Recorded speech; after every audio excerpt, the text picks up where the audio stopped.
And we are live, and welcome to tonight's pole qualifying for the 2025 Daytona 500, as we will set the front row starting lineup for Sunday's 67th running of the Daytona 500.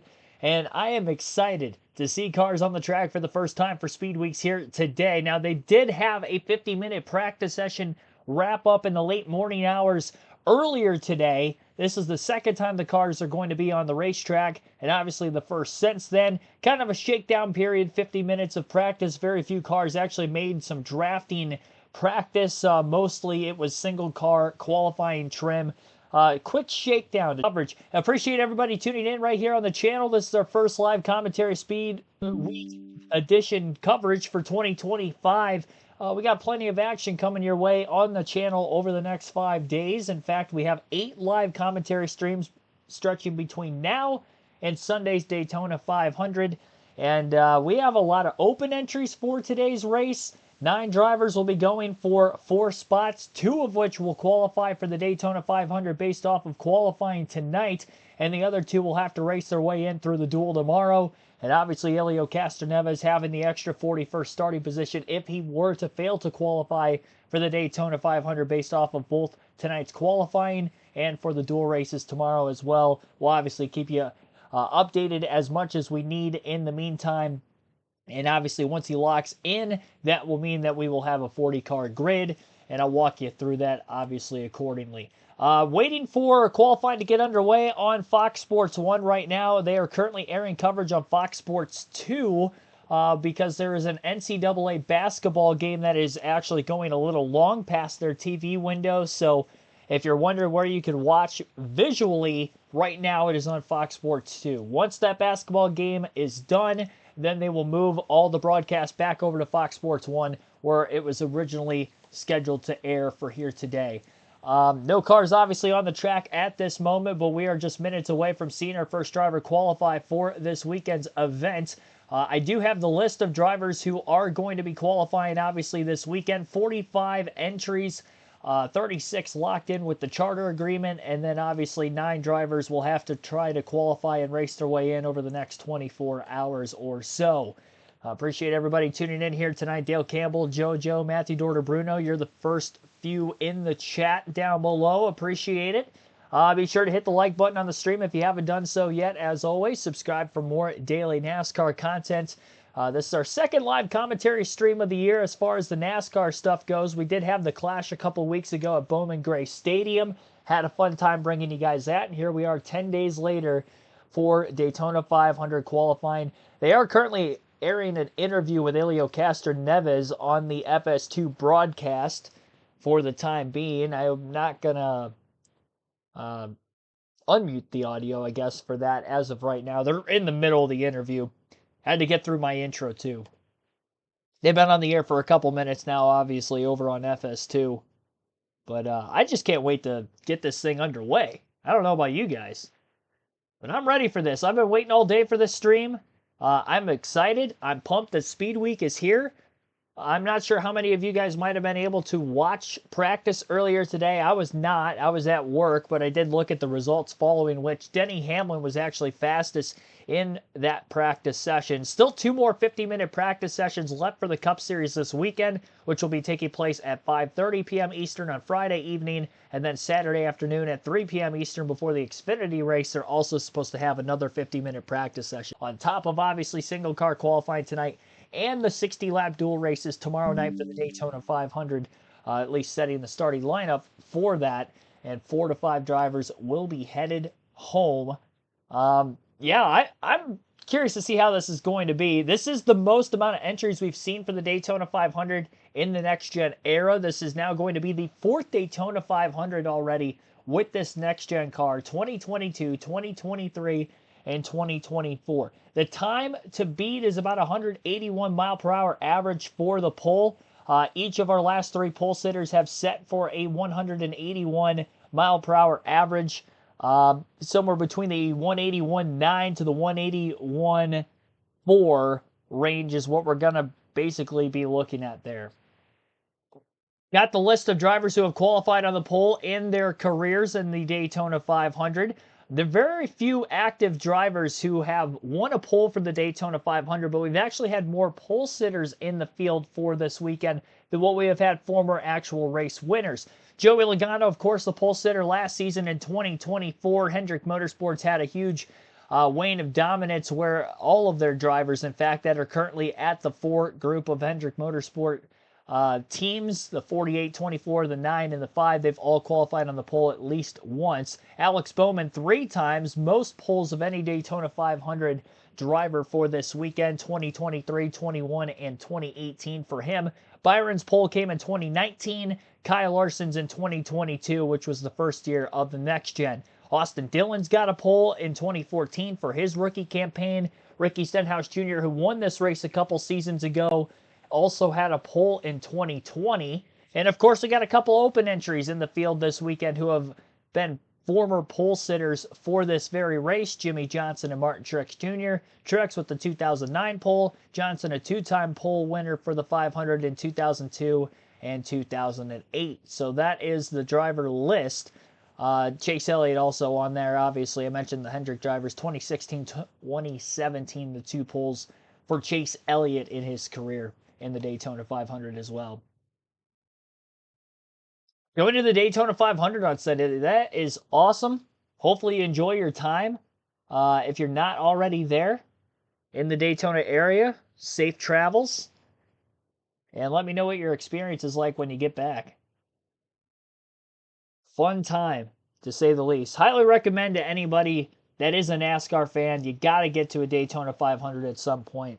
And I'm sure the summer race puts on a pretty good show by the racing quality, but the Daytona 500, the spectacle that is, you're at the track that a whole day on Sunday, you really do feel the build up for the race. And really, if you go all week through Speed Week, I was there from the dual races in 2022 through the 500. I actually got there on the Thursday morning of the duels by the time I actually arrived in Daytona Beach, Florida. And yeah, just going to the track every single day in the lead up to the 500, you could feel it.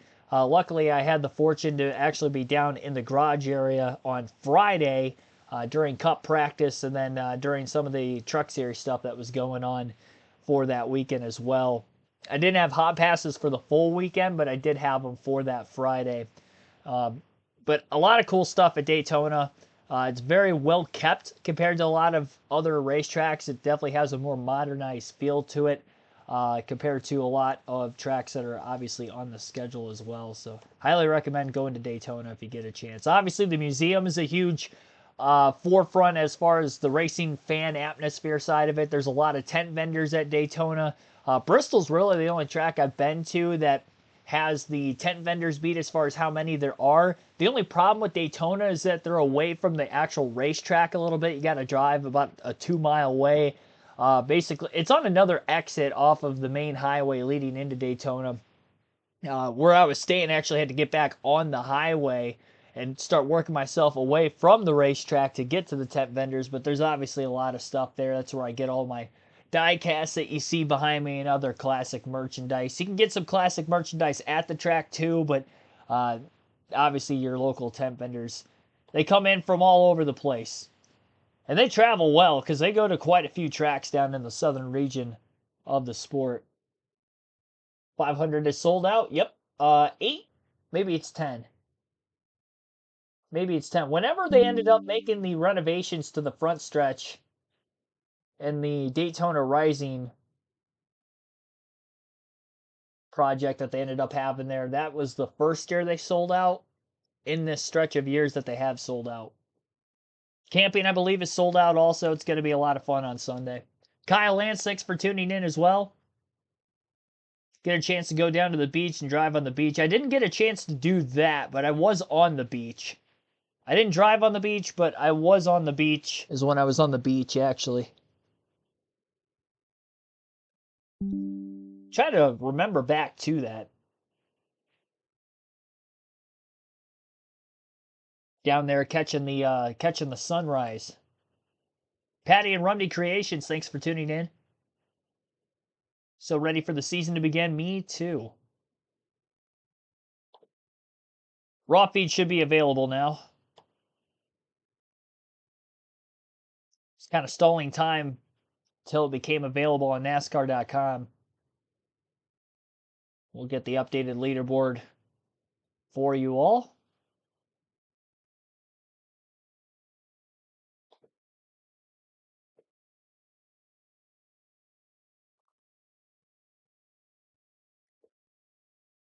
All right. Looks like they might have. Oh, hang on. I see what they're doing here.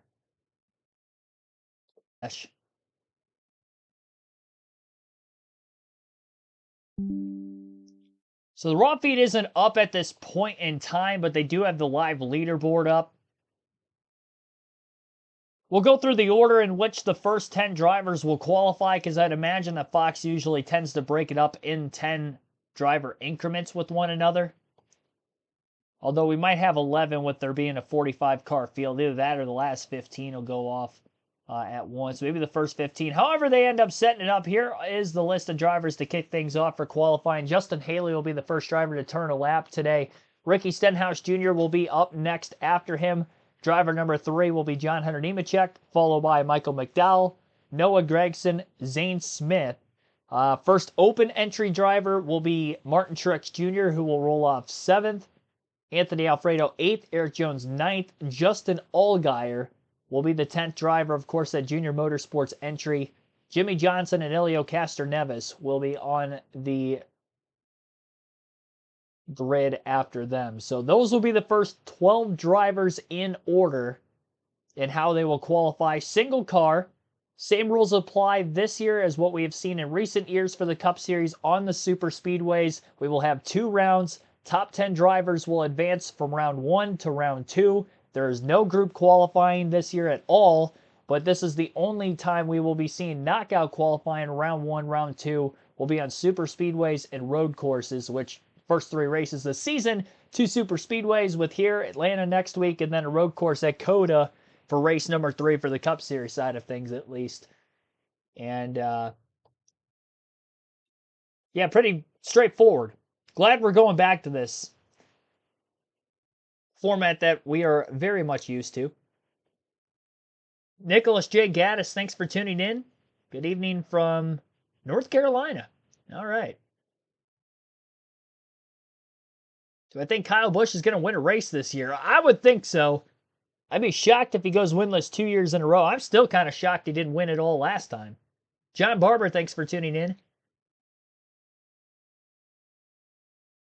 First time here, found the best NASCAR commentary on YouTube. I will say, with having to work a full day today, specifically, if I do see him a little bit more tired compared to usual, that would probably be why. Excuse me. Slipping on my speech already. That's not good. We're too early into this thing to have that happen already. 24-hour Rolex 24, pretty wild. Trying to stay awake. It was wild.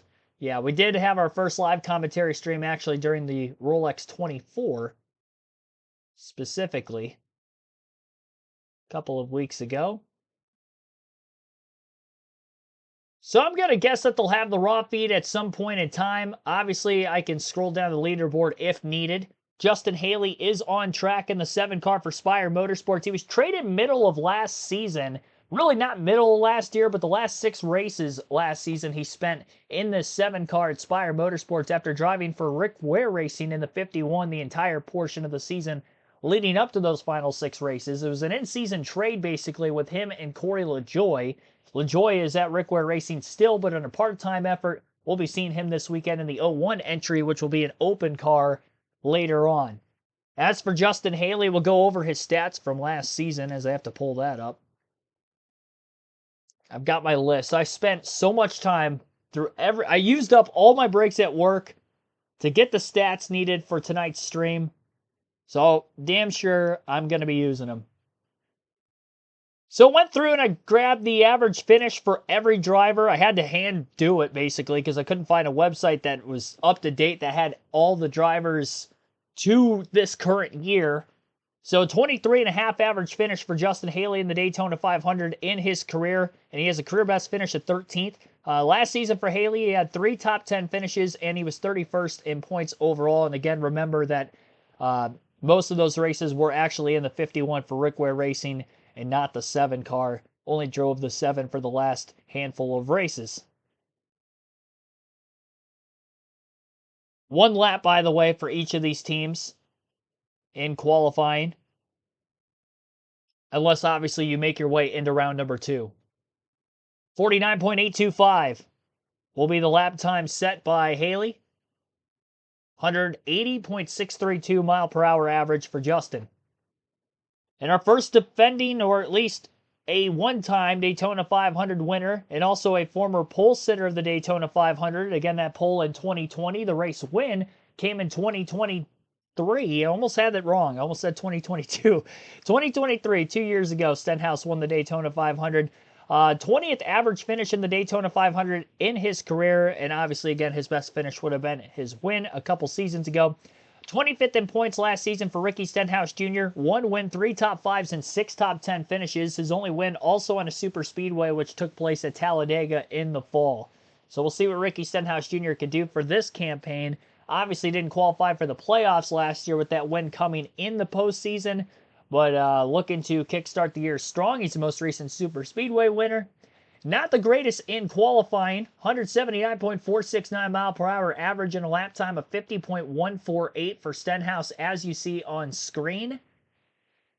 Second place out of the 2 qualifiers. Stenhouse repping the Sunny D paint scheme this weekend. Obviously a cool one in the NASCAR community. Third driver up on track is going to be John Hunter Nemechek in the 42 car for Legacy Motor Club. Career best finish in the Daytona 500 for Nemechek is a 7th place finish. Only 2 prior career Daytona 500 starts, an average finish of 9.0 in those 2 races. So not a great sample size there. I believe 7th and 13th were the 2 finishes for John Hunter. So not bad in his only 2 career races here, one of which coming last season and then his rookie season in 2020 with Front Row Motorsports. 34th in points last season for John Hunter, 4 top 10 finishes, 0 top 5s for Nemechek.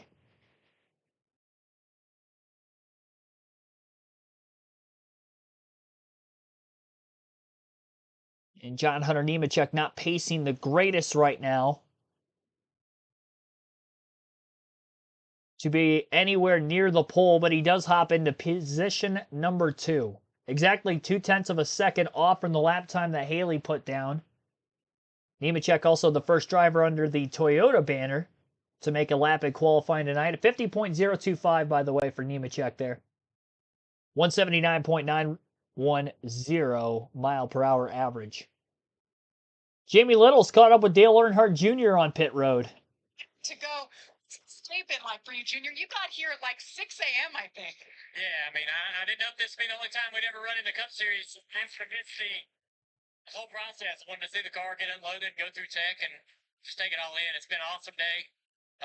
We're very, very lucky to be here. Very thankful for an opportunity to go out there and put a lap down, and we'll see how it goes. We're prepared with great guys, and all of our groups worked really, really. We're having a great time. It's been a great day. Got a good wheelman behind there and a beautiful looking race car, not to mention, Mike. Thanks, Jamie. On track is Michael McDowell, who last year started on the outside of the 500, but in the offseason, he and crew chief Travis Peterson moved over to Spire Motorsports and Chevrolet. This is the Go Bowling Chevrolet.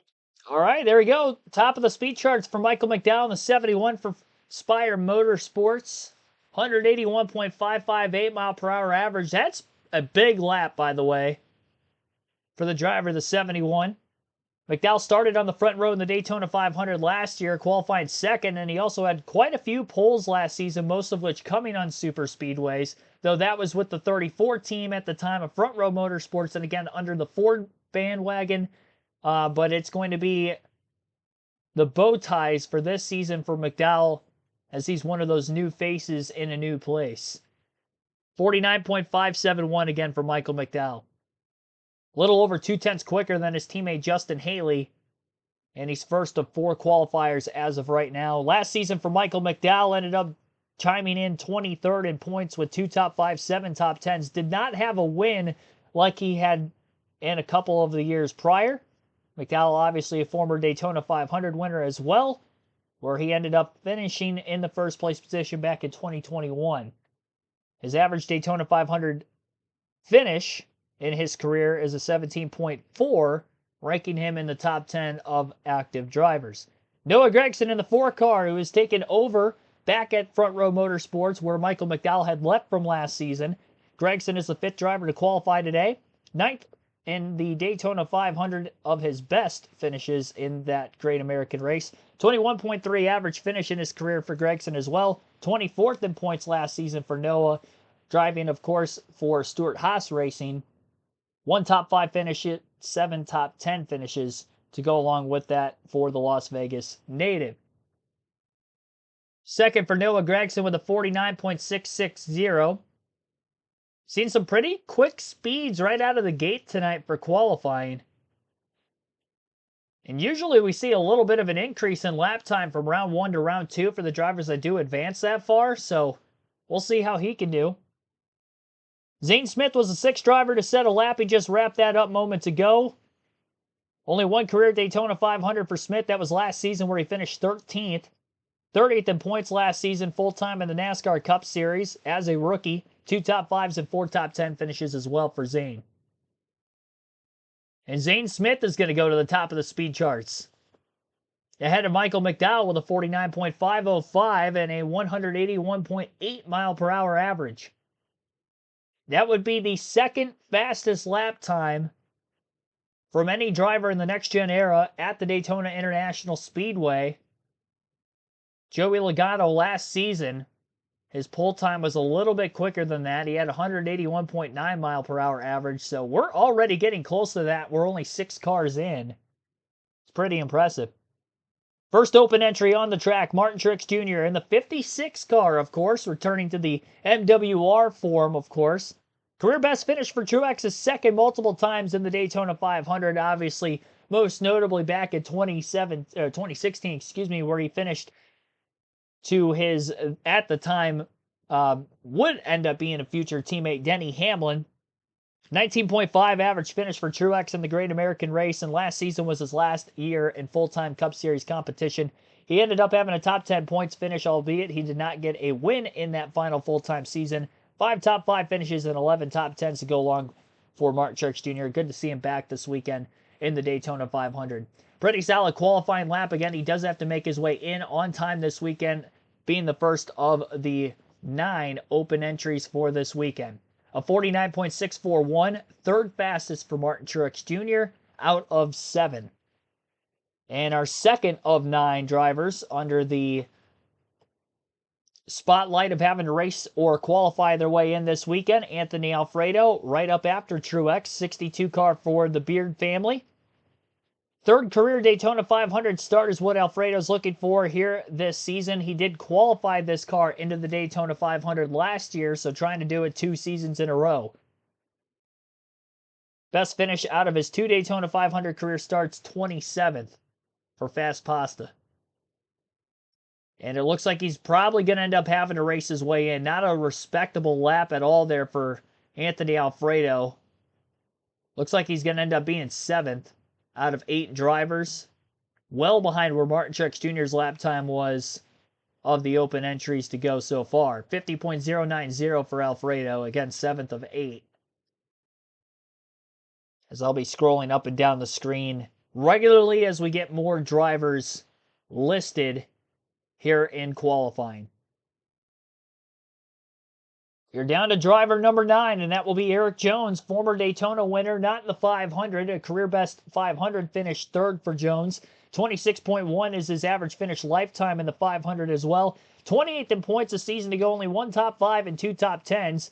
Downward from where he was the last 2 seasons in that 43 ride. But remember, he did miss a couple races due to a lower vertebrae back injury sustained in a crash on a super speedway at Talladega in the spring. So recovering from injury, hopefully he can have a good full season and a healthy one at that here in 2025.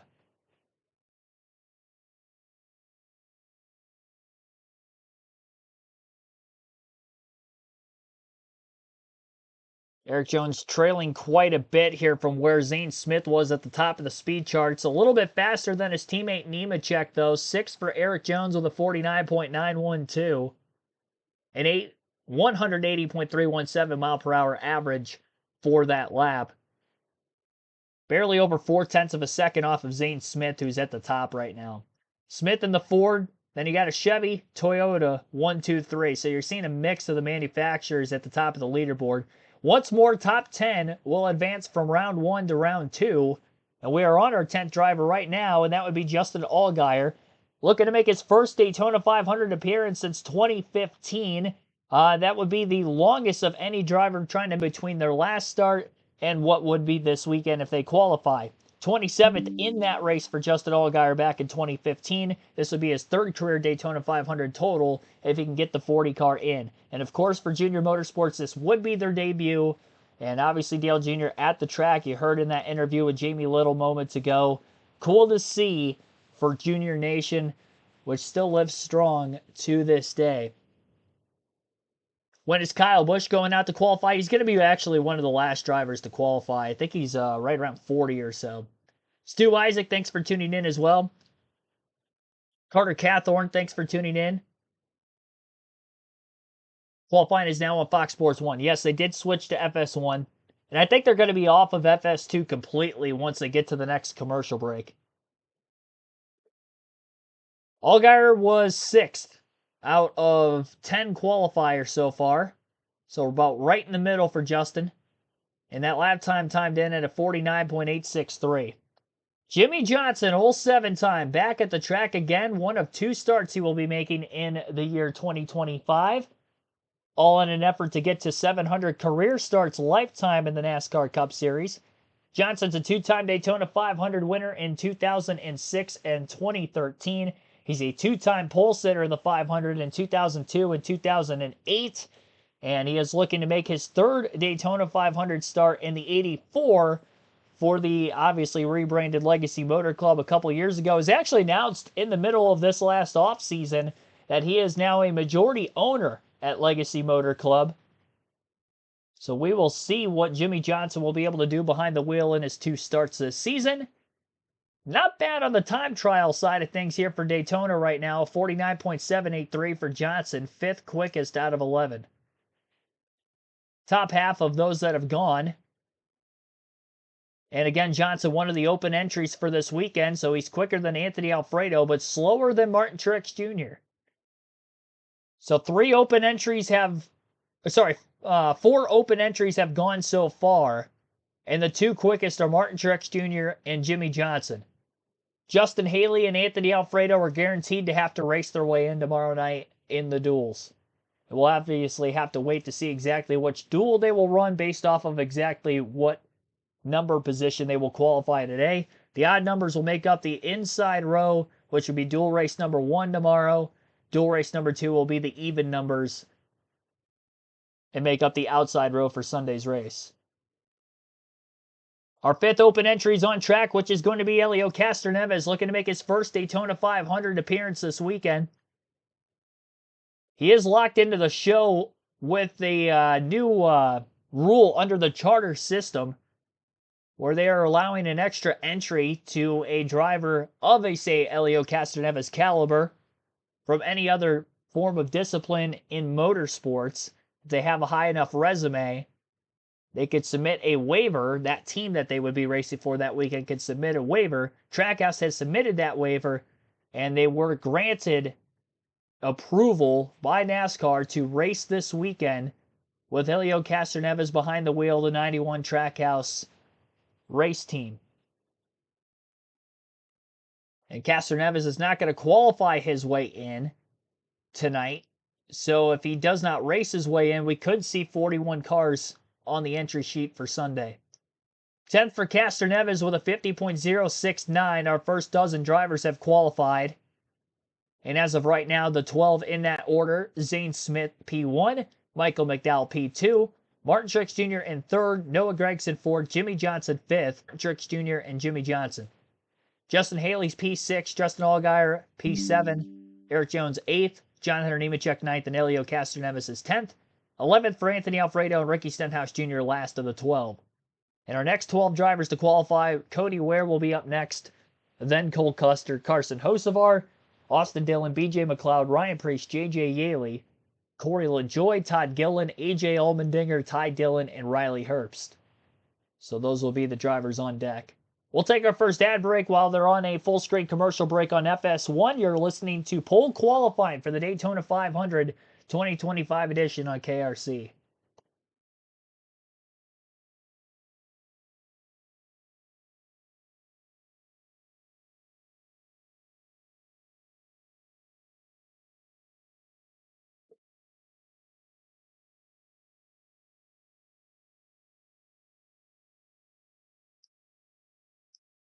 Still wrapping up a commercial break full screen on Fox Sports 1. For those of you that might have been watching live on Fox Sports 2 due to the over coverage of the NCAA basketball game that was going on at the time, FS1 is now the only place where you could watch visually for tonight's pole qualifying coverage of the Daytona 500. So Cody Ware will be the 13th driver to try to set a quick lap. Best career finish in the Daytona 500 for Cody Ware, 14th. A 22.75 average finish in the Daytona 500 in his Cup career. This is going to be his 5th career start in the Great American Race.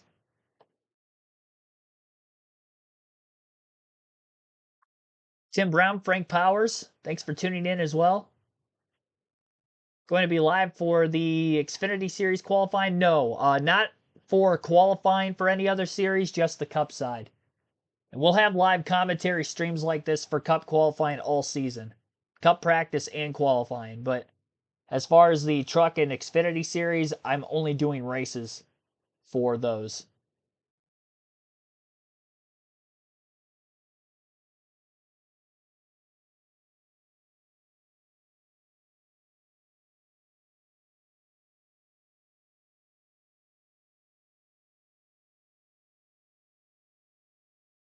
Waiting to see exactly where Cody Ware is going to end up timing in. Again, he's the 13th driver to qualify, and this is one of the chartered entry cars.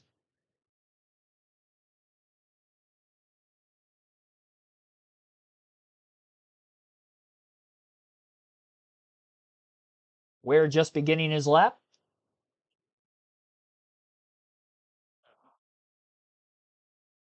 Tonight, but there are still 4 open cars to qualify.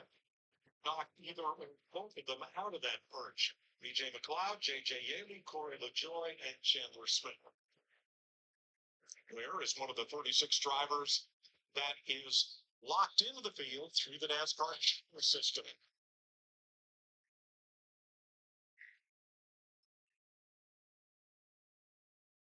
Really starting to see the pace, and the pole last year was I believe 49, and right now we're 49.50.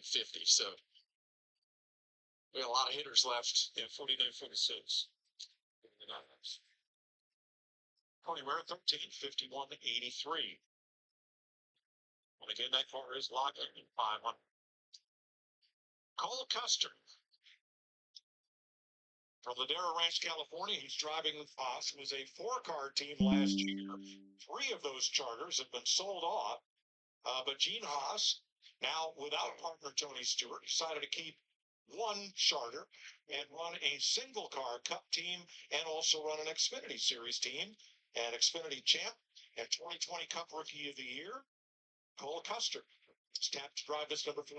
Yeah, and I think Cole doesn't get enough credit for the things that he's done behind the wheel of a race car. You know, I know that there's a lot of change within this team, but when it's off, it's not going to be because of the driver. You know, I think it's going to be interesting to see them progress through the year, and I think that these guys have you know, I like that comment yeah. by Cole. He has always impressed me. He's aggressive. He's actually fun to watch. A lot of fun to watch behind the wheel. He's a fiery guy too. During the offseason, he competed in the last ever race to be held at the famed Irwindale Speedway in California back in December 7th. The Custer, you see, advance to the final round. Oh, excuse me, to set the front row. Give my man some water. Carson Hocevar out of Portage, Michigan. For Spire Motorsports, back with crew chief Luke Lambert. This was your Sunoco Rookie of the Year for 2024. Yeah, and I think Carson's going to have. I think he's going to progress as much as anybody this year. I think as he's gone through the year and learned how to not tear up his car, we really saw a good segment of the season where he was finishing races, and I think that's a huge step for him. And not only him, Spire Motorsports. I think they're going to take a big step this year. Jamie? Well, Leo Castroneva's first ever day in a cup car, your first time qualifying. You're 11, so I know it isn't what you wanted. What'd you do good, and what could you have done better? Yeah, so I thought the launch was pretty good because they were really focused on that. I hit the marks that I needed, and I even put my hands. They said you can't put the hand on between on the gap. I was like, yeah, I can't do that.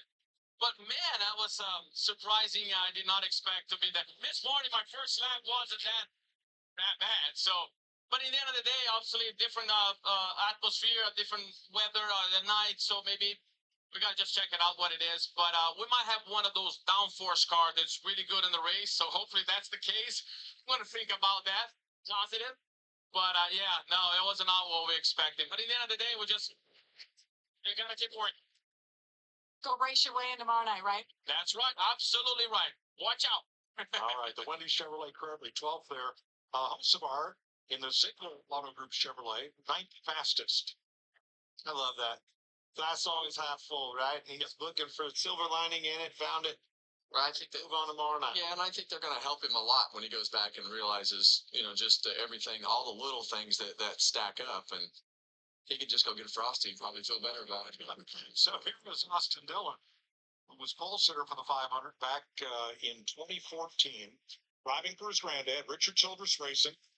In the fame number 3, Richard Boswell is the crew chief. 2 of Dillon's 5 Cup wins have come here. Dillon P1. He's trying to break it.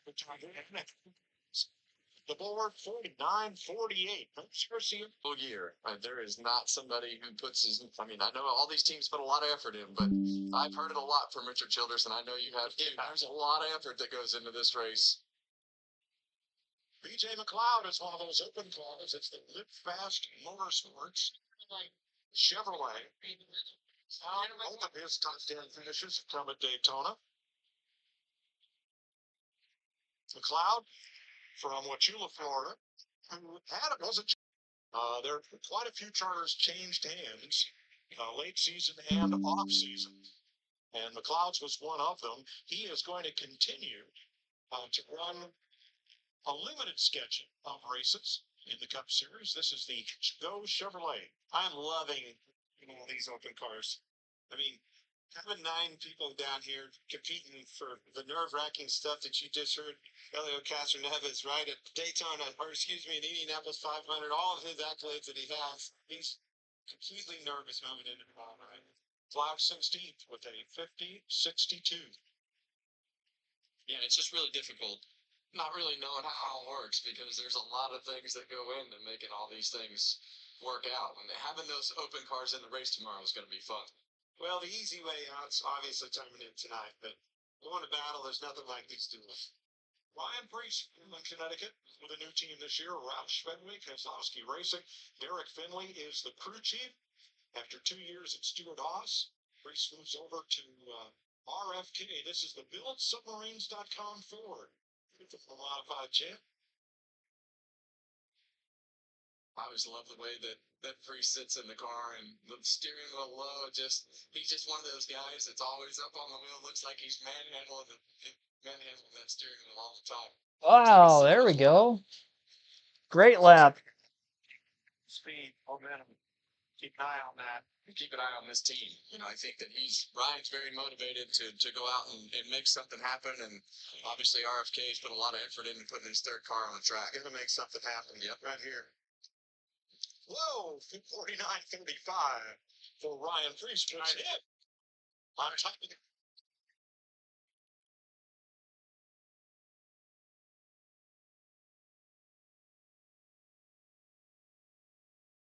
Pretty solid lap there by Ryan Priest. Top of the speed charts. Again, at 49.356. And an average speed on that lap of 182.349 miles per hour. It's a great lap. So 6 drivers just went out and qualified between them coming back from commercial break. to going there yet again. J.J. Yaley will be the next driver to qualify. He'll be the 19th driver to make a lap out of 45. And it looks like under the commercial break, he actually completed his lap. So that's strange that they went to commercial right in the middle of qualifying like that. If you're watching, if I'm not the only one on commercial break currently. It might be the first time I've ever recalled them doing a qualifying lap that wasn't televised.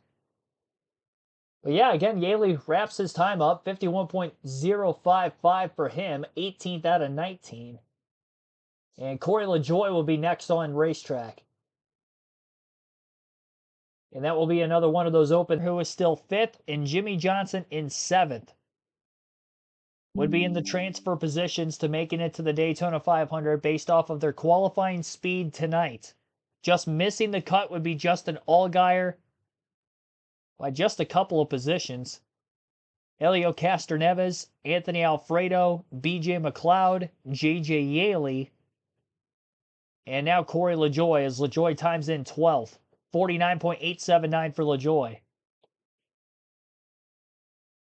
So 12th quickest for Corey.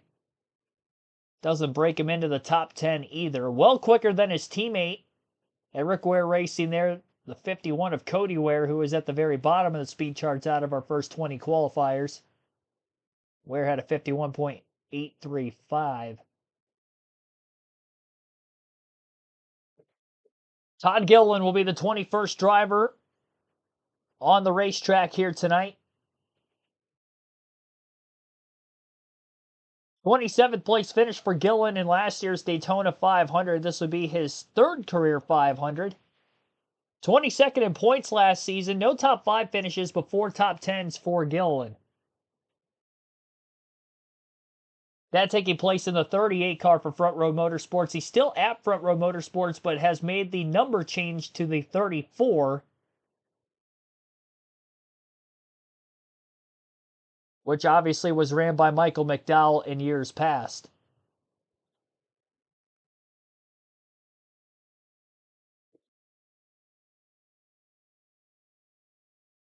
Success here at Daytona. Chris Lawson, the crew chief of Front Row Motorsports. His dad won the pole for the 500 in 2007. Fourth, Gilliland, 49.53. And Martin Truex will be in the Daytona 500 with just one open car left to run. Truex is locked in. What a feeling, Mike. Jay Allmendinger back full time in the Cup Series this year. He's with Paulick Racing. Crew chief Trent Owens. Look at him bouncing that card. He has finished top 10 in his last 4 Daytona 500. I'll take you back to practice this morning. I was explaining that Cole Pern was crew chief on that car, 56, Kevin. Do you remember that conversation? I do. But right now I'm looking at AJ Allmendinger bounce around on the inside of this car. It's pretty Oh hard. my goodness. What a ride. The Celsius Energy Drink Chevrolet trying to break into the top 10 here against Cole Custer, who is 10th in the lower right corner of your screen. That is the difference currently in real time to the 10th place car.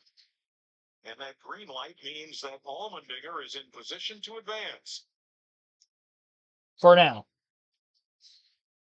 For now. 6th fastest, 49.61. All right, AJ. I see all those guys bounce around like that, and I want to reach in there and pull the belts tighter or something. Bubba Wallace looking on among the big names that are yet to run for qualifying lap. A lot of big names that have not even touched the track yet. And Dickinson, and he'll be in this car for the entire season. First full-time season in Cup racing since 2023 for Ty. 3 of his 7 top 10s have come here at Daytona.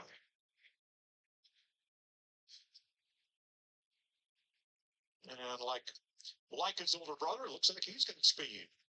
Yeah, and as this field goes, there's just it's car after car that's capable of knocking the next guy out of the top 10. And by the time this is all said and done, that top group is going to be pretty tight. But you look at that lap by Ryan Preece, that's a big lap.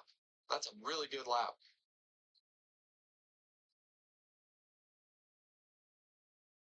Dillon clocks in second. The Dillon. Wow. Bob. What a lap by Ty Dillon. Three. So names who are qualified for the Daytona 500 tonight on FS1. Y'all see this? Patrick Mahomes. All right, so Ryan Preece has still got the fast time as of right now. A lot of big and heavy hitters yet to go. 49.356 is the lap time for Preece. Again, an average speed on that lap of 182.349 miles per hour. Ty Dillon, who just qualified, has timed in second quickest with a 49.460. Austin Dillon currently sits third, Zane Smith fourth, Todd Gilliland fifth. Then you got Michael McDowell 6th, A.J. Allmendinger 7th, Martin Truex Jr. still in the top 10 and 8th, Noah Gragson 9th, Jimmy Johnson 10th. And again, that is out of 24 drivers who have made a lap so far. Top 10 advanced from round 1 to round 2. The 66 team, Chandler Smith driving the MBM Ford Mustang this weekend, is the last of the non-chartered entries to qualify tonight. So 8 of the 9 have qualified. And as you heard over the broadcast moments ago, Martin Truex Jr. has timed his way into the Daytona 500 on qualifying speed here tonight with that 49.641 that he put down earlier in the broadcast. Jimmy Johnson is currently on the bubble, so it'll be between Jimmy Johnson and Chandler Smith to get that second and final spot for qualifying tonight into making their way to the Daytona 500. And we will have 7 teams in tomorrow night's duel going for 2 spots. And that is going to be a whole heck of a lot of fun to watch. Our coverage for the duels tomorrow begin at 7 p.m. Eastern, for those of you wondering, right here on KRC. We'll take another quick break. You're listening live to pole qualifying for the Daytona 500 right here on the channel. One for qualifying. I asked you guys which manufacturer you think is going to qualify on the pole for this year's Daytona 500. And it's a pretty tight battle between Chevy and Ford right now. 45% taking Chevy, 40% with Ford, only 15% have Toyota.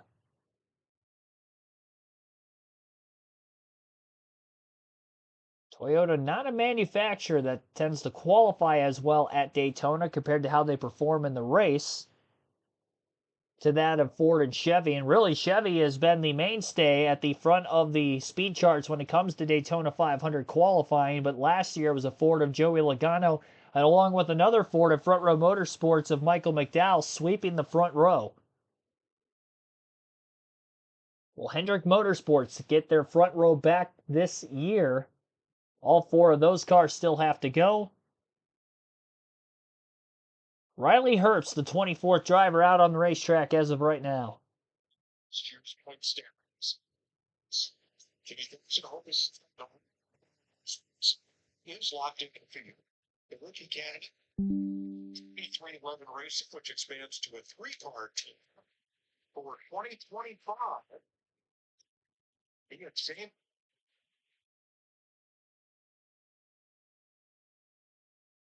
Keep having some buffering going on with the broadcast, so I apologize for that.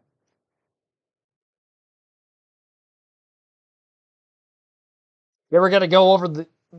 Well, there we go. Never mind. Yeah, both these guys are on great organizations, and Riley, fortunate to have a lot of experience from not only his teammates but also his team owner. Larry, at the top of the show, I made comment these Toyotas have never been on the pole. Didn't show much speed. Best start last year was 22nd, I think, with Eric Jones. It's kind of surprised me a little bit. Truex has locked himself in. Johnson showing some speed. Interested to see what Riley does right here. That's what I was getting at. Yeah, and we've got Chandler Smith that'll be the next car to take a lap. That's the last open car, and that very possibly could lock Jimmy Johnson. That's going to be big for Toyota. Last year, coming down here, the fastest Toyota in qualifying was Eric Jones, who was 22nd.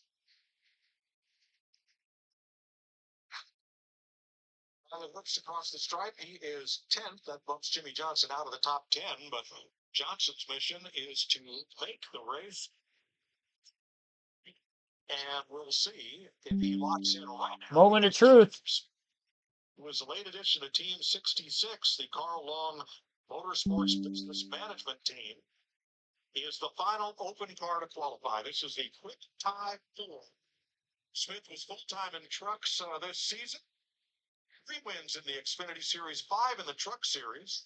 And he's looking to make his first Daytona 500 in this number 66. Now, in practice this morning, they were 40th on the speed chart till they got up in the draft with 3 fast Toyotas and jumped to the top 6 on the speed chart. But here, you see that number growing in the red box at the bottom right of the screen, which means that Jimmy Johnson will lock in to the Great American Race. Yeah, and that's a great relief for Jimmy after everything that he went through last year and all the stress that will be able to come off the shoulder of that whole team as they go into tonight and into tomorrow. They can really start to work on their race car and put themselves in a great position for Sunday. 22nd for Chandler Smith. Jamie. I know it hasn't been too easy. You did it, Jimmy. You locked yourself into the Daytona 500. You see the relief. What are the emotions like knowing you're in that situation? After what I went through last year, I'm so thrilled. Oh my gosh. Very, very proud of everybody at Legacy Motor Club and the effort they put into this car. And we've been on through the end of 24 to now, so very excited. Thankful to have Carvana on board. Shaq, we're in the big show, buddy. It's going to be a lot of fun, so I'm thrilled. Congratulations. Thank you. Regan? Well, Jamie, another former NASCAR champion. I saw the high fives and the smiles down here. How much of a relief is it to not have to go race your way in the duels tomorrow? Yeah, definitely a big relief. You know, you never know what can happen in the duels that you get crazy, something on pit road gets you in trouble or whatever. So, great job by all the guys. You know, they worked their butts off on this car and they were sweating all afternoon. And, you know, luckily we were able to put a good lap in. So, thanks to Johnny and Vince Bro and everybody there for helping us put this deal together. All the guys at Tricon and also JGR and Toyota TRD. I'm sure it's a big deal for them. Both cars that just locked in are Toyotas. So big night for them, and hopefully we can have some fun the rest of the week. Nice job tonight. Thanks. All right, Ryan Blaney for Team Penske, the 2023 Cup champion, completes his qualifying lap in the 8th. Pecan Freeze Ford, and Blaney is 8th fastest. I was expecting a little bit more out of that 12 car. You Clint? 100%. Yeah. Caught me off guard, especially after his teammates on the pole last year. Yeah, and you see the 2 champs locked in. And here's a look at the 9 drivers who came in here with the open cars, hoping to get into the Daytona 500. Truex and Johnson are guaranteed in the race on time. Everybody else will have to try to race their way in here tomorrow night on FS1. Tyler Reddick from Corning, California for 2311 Racing and crew chief Joey Scott started 3rd in last year's 500 and finished a Cup best 4th in points last year after being the regular season champ. Yeah, they earned that starting spot. Raced much better than they qualified. Tyler's going to be a little bit outside of the top 10 tonight. The Nasty Beast Toyota. Tyler Reddick 11th right now. We're going to make Clint say that. He can certainly be Okay. a nasty beast behind the wheel. He might be short, little tiny guy, but I'm telling you, this guy is a beast behind the wheel. Nasty beast. Denny Hamlin in the National Deck Relief Toyota for Joe Gibbs Racing. 3-time Daytona 500 Toyota driver profile. Only Toyota driver to win the 500. He's done it 3 times. 8 top 5 finishes here in the last 13 500s. 54 career wins, 12th on the all-time list. Saw him post after the game the other night. One of his buddies was pouting, fellow Chiefs fan. You can see that Daytona 500 car in his living room. It's pretty good. It's a big flex. Yeah. Pretty cool. One of my buddies was pouting too after that game. Not going to mention any names, but sure, he's not very far from it currently. All right, Hamlin's going to break his way into the top 10. And join fellow Toyota driver Mark Truex there. 3rd for Hamlin. Good run. Great round. Well, at Bowman Gray Stadium, everybody was wondering where was the blue on Chase Elliott's car. I guess they saved it all up for Daytona. There's Elliott from Dawsonville, Georgia, and Hendrick Motorsports, Richie Allen Gustafson, Beam Hendrick, 16 fours in the 500, including 8 of the last 10 with 5 different drivers. So they do okay. But do they change their motto or their approach to this after what happened last year? I don't know, but I know Well, they didn't sit on the pole and they won the the race. But I know one thing. After watching these Napa colors for so many years and seeing Hornaday and all the years with Chase driving the car, it just looks good in blue, Clint. Like that's Napa blue. It's the way it's supposed to be. I was talking to him down in New Orleans and I asked him that same thing. He said, "Don't worry about it, bud. He's back in 58." In 2016, Chase was the youngest ever Daytona 500 pole sitter at age 20. He is 7th fastest right now. Regan. On my 2024 series champion, Joey Logano. You led the field to green in the Daytona 500 1 year ago. What's it going to take to go back to back and do it again this year? I don't know. You're not the right person. I'm not really sure. For us, I feel like the driver's like 10% of the equation when it comes to super speedway qualifying. It's really about the team and the prep and everything that they do. So I have a small piece of the puzzle on this one, but I think we had a good show. Pensacola Mustang. It seemed fine in practice, but even then, it's hard to say because there's so much dirty air in practice. If you don't get a clean run or not, it's hard to say. But I know I got a good-looking car. I don't know if you've seen our race car, but it looks absolutely amazing. So it looked better up front if we get it there. All right, good luck doing that. All right, Brad Keselowski on track, and Larry McReynolds, probably nobody was happier to have that practice this morning than Brad Keselowski's team. Well, I think RFK racing across the board, Mike, because Brad Keselowski and Ryan Priest in the 60 both had a seal that failed in the back of the power steering pump. They had to change those pumps, and just as a precautionary, they changed the pump out on the 17 car as well, because they all came from the same batch. Very glad they got practice because otherwise they would have probably showed up here and qualified. So the Kroger Cottonelle Ford for the 2012 Cup champ, Keselowski from Michigan, 8th fastest right now. From New Zealand, Shane Van Gisbergen, rookie Canada, Trackhouse Racing, 3-time champion with 81 victories in that series and a 3-time Bathurst 1000 winner. Comes over here. One of 4 different countries represented in the field and Trackhouse. So cool. You have a conversation with him. He's absorbing everything, but he also has been around racing long enough to really understand. I need to adapt that to my style, and I know what he's saying, but I like to do it this way. And he's okay with listening, but also doing things his way. 17th for Van Gisbergen. And again, these final 20 cars are teams that finished in the top 20 total points in 2024, including Kyle Larson from Elk Grove, California, and Cliff Daniels, the crew chief for Hendrick Motors, A1 Cup champ. His 6 victories last year led everybody in the Cup Series. This is the HendrickCars.com Chevrolet. Luck's gotta change, doesn't it, Kevin?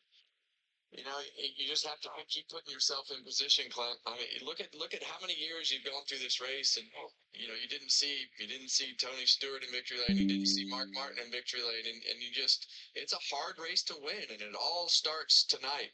Where do you qualify, and where do you run in the duels, and do you miss the wreck, and do you have any trouble? Can you get down pit road? There's just so many elements to it, and our first race is so unique because it's your biggest race, but it's also the race where you can make the most mistakes because you've been out of the car. So there's always things happening at the Daytona 500.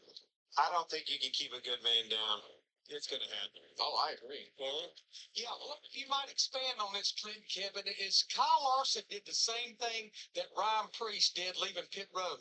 They let off the throttle to go from first to second, but from second to third to fourth to fifth, they did the no lift shift. That's what Priest did. That's what Larson just did.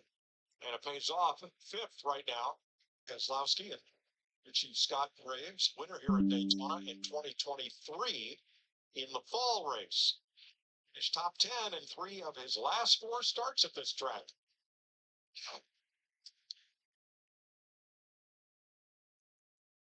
Well, you see his teammate Ryan Priest, as we've talked, up on top of the board, and when we had our super speedway teams, I always told our guys at the shop, we'll know how well our shop is functioning by how close our cars qualify together, Or how far I always thought that was a good meter for the teams to see how organized you were in the shop by all the details and how many cars you could put those details on and how close they qualified together. It's going to be close. It's going to be thousands. Wow, the top 10 just missed it by that much. 2 1,000ths of a second to Michael McDowell. Chris Buescher currently 11. There's Ryan Priest, who was fastest so far. Gonna be 12 cars to go. Daniel Suarez for our Team Trackhouse. And Matt Swiderski, the three-way insurance Chevrolet, or Suarez. He was 12 points last year after winning at Atlanta. I know what the rest of that sentence I was going to say. What? We're going to be in the top 10. I better get myself ready. Well, that's a good feeling because you never really know until you unload these things and put them on the racetrack and fire them off to do this qualifying run as to what the speed in the car actually is. And how many times have you gone back to the trailer sounding like Castroneves and well, I didn't really know what was wrong. We thought we were going to run faster, but that happens more times than not with the speed in the car.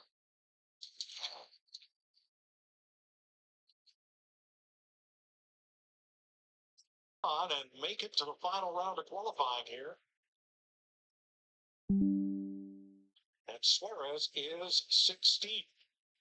11 drivers to go, and they're all big names you know. Yep. In Daytona 500 qualifying. All right, so the 11 drivers to round up qualifying as follows. Alex Bowman will be the next driver out on track, and then after Bowman will be Kyle Busch, followed by Christopher Bell, Austin Cindric, William Byron, Bubba Wallace, Ross Chastain, Joey Logano, Ty Gibbs, Chase Briscoe, and then Josh Berry. Berry will be the last driver to make the round one qualifying effort. 34 drivers have qualified so far. All 9 entries for the non-chartered side of things have already gone out and qualified. So again, the 2 drivers who have raced their way into the Daytona 500 for tomorrow already this weekend would be Martin Truex Jr. and Jimmy Johnson, as they currently sit 14th and 19th on the grid as of right now. And obviously that'll fluctuate when we get these last 11 cars out on the racetrack tonight.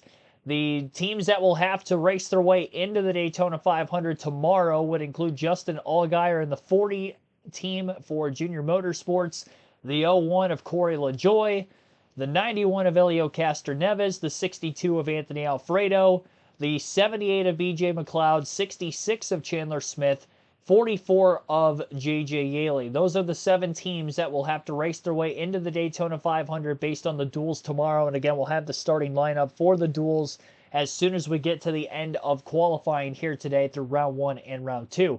As far as the 10 drivers who will try to push their way into round 2 of qualifying, right now your top 10 as follows. Ryan Preece in first with a 49.356. Ty Dillon is still in second, Austin Dillon third, Denny Hamlin fourth, and Kyle Larson is currently fifth.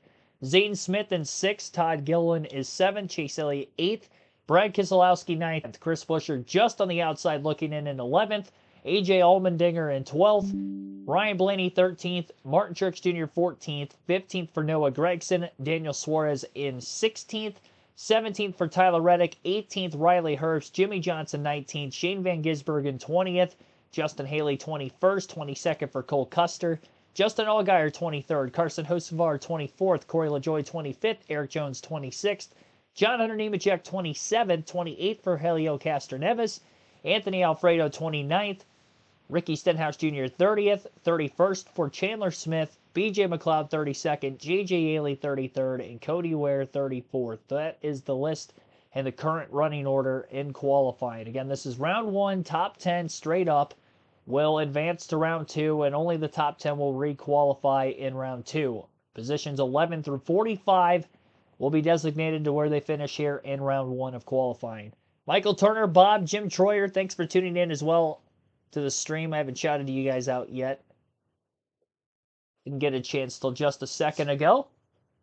Alex Bowman in the 48 car on track for Hendrick Motorsports, 3-time Daytona 500 winner. The pole winner, not race winner. Best finish in his career in the Daytona 500 was actually last season, where he finished second. All dependent on when that timing of the final caution came out on the white flag lap. Bowman was a mere inches away from potentially being the winner of that race. 9th in points last season for Alex Bowman, with 1 win coming on the Chicago street course. 8 top 5 finishes along with 17 top 10s on the season for Bowman.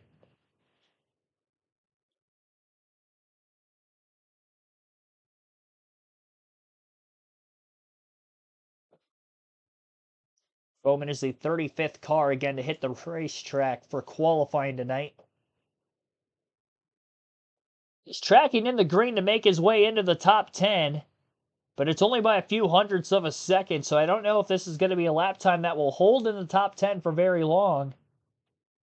But he is going to at least bump himself in for the time being. 7th for Alex Bowman, a 49.506, and that will bump Michael McDowell out of the top 10. We'll start bumping drivers into the final round in qualifying now as we go on, as we have just 10 drivers left. Kyle Busch, who had his first winless season in full-time Cup Series competition last year. A 19.8 average finish in his career in the Daytona 500, has never won the 500. His best finish is second multiple times. 20th in points in that down year a season ago for Busch in 2024. 5 top 5 finishes, and one of those coming with a second place run in the summer Daytona event back in August. 10 top 10 finishes for Busch, as well a season low for his career. Looking for better fortune. His teammate Austin Dillon is still up in the top 3 as of right now in qualifying, so Kyle Busch might have something good going for the top 10 at the very least here. I would not be shocked if we see Busch in the final round of qualifying. He did make it into the top 10 last season. 8th for Kyle Busch with a 49.507. 1/1000th of a second off of Bowman, who just qualified moments before him. Not sure if that's going to be able to hold up or not. That does bump Brad Keselowski out of the top 10 for right now. So Brad is bumped while his teammate Ryan Preece still remains at the top of the speed charts, and that will also bump Ryan Preece in to round 2. So Ryan Preece will have a shot to... Christopher Bell now on the racetrack. Bell narrowly missed out on the championship 4 a season ago, ended up 5th in points overall. 3 wins through the entire season with 23 top 10s, most in the series, and 15 top 5 finishes. A 15.4 average finish in his career in the Daytona 500, and that will rank 3rd amongst active drivers with at least 5 career starts. 3rd place finish is his best career finish in the Daytona 500, which came 2 seasons ago.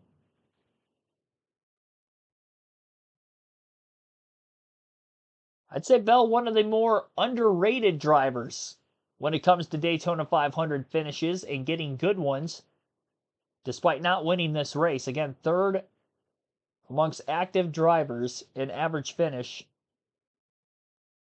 Again, of those that have made at least 5 starts. Ryan Preece is interviewed with Jamie Little right now. Practice and we had something pretty good, and basically when I cross the line as a driver, when you hear the pitch of the motor and it doesn't sit back bogged down, it sounded like it was pulling. So really proud of these guys. New team. We're gonna have our ups, we're gonna have our downs, but obviously this making the second round, I said to my wife before I came out qualifying, if we can make the second round, I'd be happy. Now we got a pretty sporty RFK car, and we'll try and see if we can get a pole. Thanks, Ryan. Mike? Meanwhile, while that was going on, we had a couple more drivers work their way into the top 10 in qualifying. Christopher Bell, who got up to 4th with a 49.492, and Austin Cindric, who just wrapped his lap up moments ago, 2nd fastest for Cindric, 49.370, and that's the 2nd lap time that we've seen above a 182 mile per hour average, which again, faster than the pole times of the last 3 seasons. in this next-gen era. So 2 Fords already setting very fast times. Cindric, the 2022 Daytona 500 winner, looking for his first pole in the Great American Race. William Byron, the 2019 pole sitter and last year's defending Daytona, a 26.1 average finish in this race. And in fact, last season's race win in the Daytona 500 was the first top 10 in the Great American Race for that of William Byron. And it was his second career win at the track, as he also won his first career Cup Series race back in 2020 in the Summer Daytona event that year. Third in points last season, one of the Championship 4 drivers was Byron. 3 wins on the season as well for him. 13 top 5s and 21 top 10s. The 21 top 10s second most in the series. So after a successful season to win the Daytona 500 and make the Championship 4 last season, we'll see where he can pick up here in 2025. Not looking great on the qualifying side of things right now. Kyle Busch is currently 10th and on the bubble to try to advance their way into round 2. And Byron is not tracking well to get into the top 10. 18th for William Byron, 49.636. That would be last of the 4 Hendrick cars, so Byron and Elliott will not make their way into round 2 of qualifying. Definitely not used to seeing that out of Hendrick Motorsports, even though they didn't get a front row start last year either. As of right now, Alex Bowman and Kyle Larson are the only 2 in the top 10, and they're currently 7th and 9th, so by no means are they locks. Seen a little bit of speed out of the Toyotas, a couple of them in the top 5. Bubba Wallace is the next Toyota to hit the racetrack. Last season for Wallace, 18th in points with 6 top 5s and 14 top 10s, career high in top 10s. He's got an 14.1 average finish in the Daytona 500. That's the second best average finish amongst active drivers, only behind Denny Hamlin, the 3-time 500 winner. Wallace has a career best finish in the 500 of second 2 times, once in 2022, and as well in 2018, which was his 500 debut.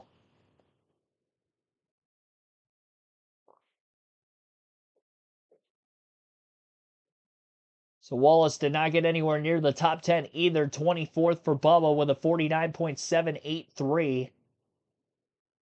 So he'll be starting pretty deep in his dual race tomorrow. Ross Chastain, the Watermelon Man, Florida native, on track at his home track.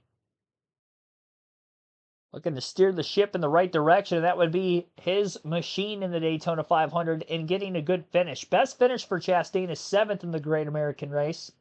An 18.6 average finish, which isn't terrible. Excuse me. Active this weekend. 19th in points for Chastain last season. A low, of course, at Trackhouse.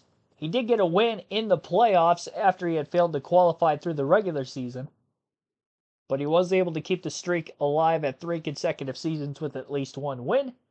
He also had 6 top 5s and 14 top 10s as well, same as Wallace, who I just mentioned, who finished just 1 spot in points ahead of him. Apologizing for coughing in the mic there a couple seconds ago as well. Might have to refill my water. Just getting over a sickness from this last weekend still. Still lingering its way through my body.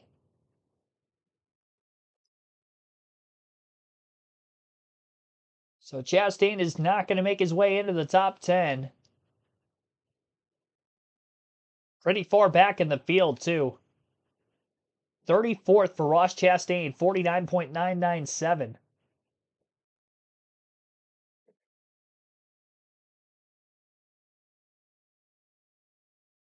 Defending series champion Joey Logano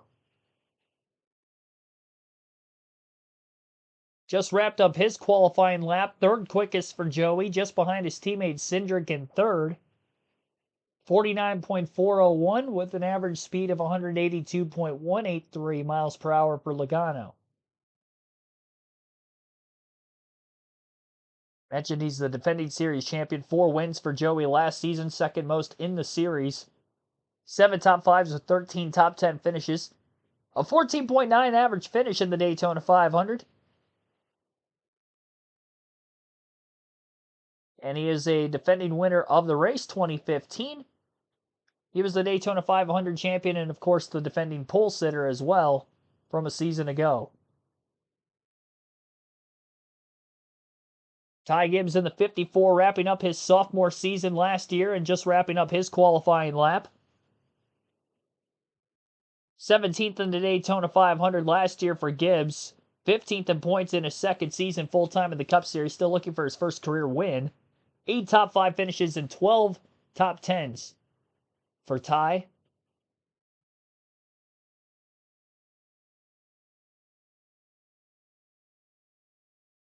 And he did not qualify inside the top 10 as he wrapped his lap up moments ago. 22nd for Ty Gibbs with a 49.695. So 8 drivers are locked into the next round of qualifying. Ryan Preece, Austin Cindric, Joey Logano, Ty Dillon, Austin Dillon, Christopher Bell, Denny Hamlin, and Kyle Larson. And the 2 drivers currently on the bubble would include Zane Smith and Alex Bowman. Kyle Busch had just gotten bumped a couple of drives ago when Logano got his way into the top 10. And of our last 2 drivers to qualify, Chase Briscoe in the 19 is up. Another new face in a new place. Same for these last 2 drivers, actually, to go. Briscoe taking over for the full-time retiree of Martin Truex Jr., who obviously is at the track this weekend for the 500, 14th in points last season for Briscoe, a playoff appearance with 1 win coming in the Southern 500 towards the end of that regular season. 3 top 5s and 9 top 10s for Briscoe as well. Best career finish in the Daytona 500 is 3rd, and a 16.7 average finish for Chase Briscoe in 4 career Daytona 500s. Briscoe, top of the speed charts. And for Toyota as well, Joe Gibbs Racing's actually showing out. Although, by far the fastest is Briscoe. 49.218. A 182.86 mile per hour average. So the top 4 lap times all quicker than the pole times from each of the last 3 seasons. And we tend to see a pickup from round 1 to round 2 for some of the faster qualifiers. Year over year, so we may see even quicker lap times than what we've already had here tonight. When some of these drivers go to take the track again for that final round.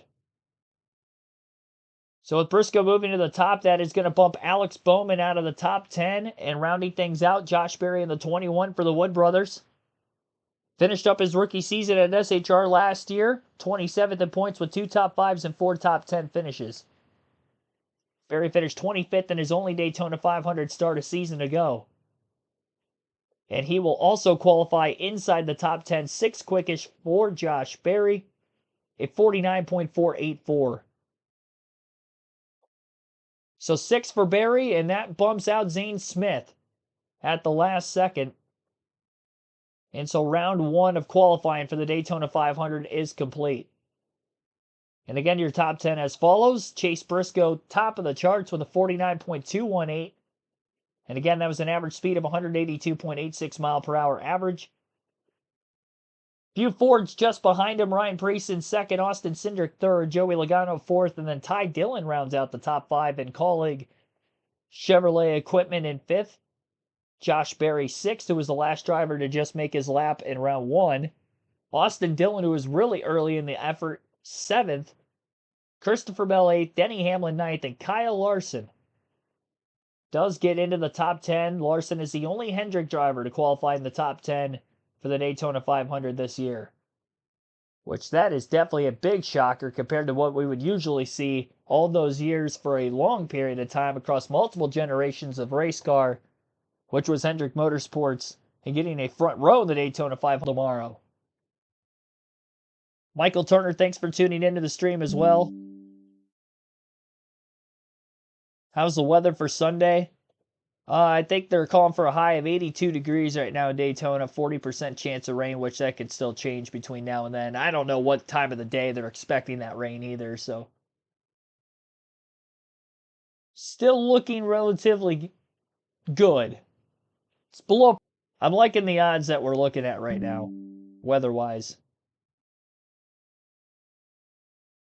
Our goal is to get to 50 likes on the stream. We are currently at 49 as we have wrapped up our opening round of qualifying for the Daytona 500. Again, round 2 is set to begin here shortly. And while we await that, we will close out our chat poll, which is open for no longer.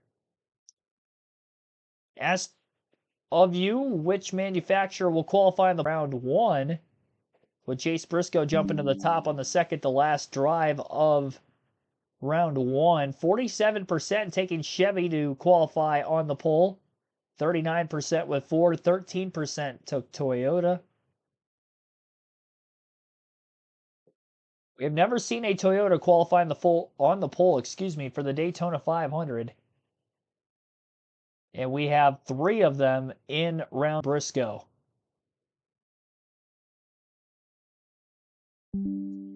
Pretty even mix of the manufacturers, really. 3 Chevys, 3 Toyotas, and 4 Fords will be going for the pole. We'll go through positions 11 through 45 real quick while we await the second round to start. Zane Smith will qualify 11th for the Daytona 500, which means he will be starting in the 6th place position in his duel tomorrow, which would be duel race number 1. Alex Bowman is going to be starting in 12th, or qualified 12th, I should say. 13th for Kyle Busch, Todd Gilliland 14th, Chase Elliott 15th, Brad Keselowski 16th, 17th for Michael McDowell, Chris Buescher 18th, AJ Allmendinger 19th, 20th was Ryan Blaney, William Byron 21st, Martin Truex Jr. 22nd, 23rd for Noah Gragson, Ty Gibbs 24th, Daniel Suarez 25th, 26th Tyler Reddick, Riley Herbst 27th, Bubba Wallace 28th, Jimmy Johnson 29th, Shane Van Gisbergen in 30th, Justin Haley 31st, Cole Custer 32nd, Justin Allgaier 33rd, Carson Hocevar 34th, Corey LaJoie 35th, Eric Jones 36th, Ross Chastain 37th, John Hunter Nemechek 38th, Helio Castroneves 39th, and Anthony Alfredo 2nd, BJ McLeod 43rd, JJ Yeley 44th, and Cody Ware 35th. 45th, excuse me. So again, 45 entries for this weekend. And in case you missed it earlier on in the broadcast, both Martin Truex Jr. and Jimmy Johnson have qualified their way into the Daytona 500 as the 2 open entries to qualify on time trials alone. So they are locked into the 500. Again, Truex 22nd and Jimmy Johnson 29th overall. Of course, leading the way. So they're definitely improving in qualifying this year compared to what we would usually see out of them. And that manufacturer as a whole.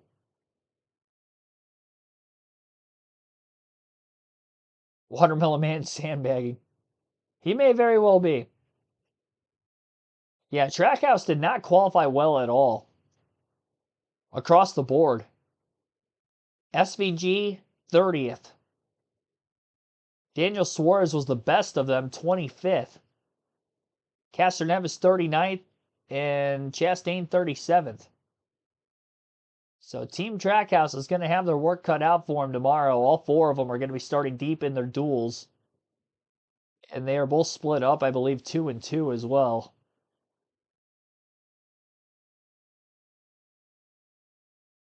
No, I have that wrong, actually. It looks like SVG is going to be in duel 2 by himself of the Trackhouse cars. The other 3, Suarez.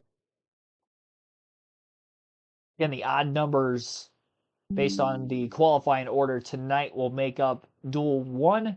Duel 2 will be the even numbers. The only thing we're locking in tonight is the front row for the Daytona 500, assuming that that driver that does qualify on the front row, or the 2 drivers that will not have to go into a backup car through either practice session on Friday or Saturday, and of course the dual races taking place tomorrow. 260 lap events will begin at 7 p.m. Eastern right here on the channel. Again, 7 p.m. Eastern, we will go live tomorrow evening for the Daytona duels.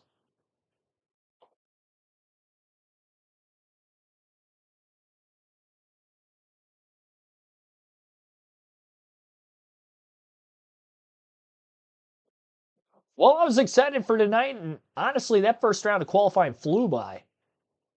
I don't know about you guys, but 45 cars came and went quickly.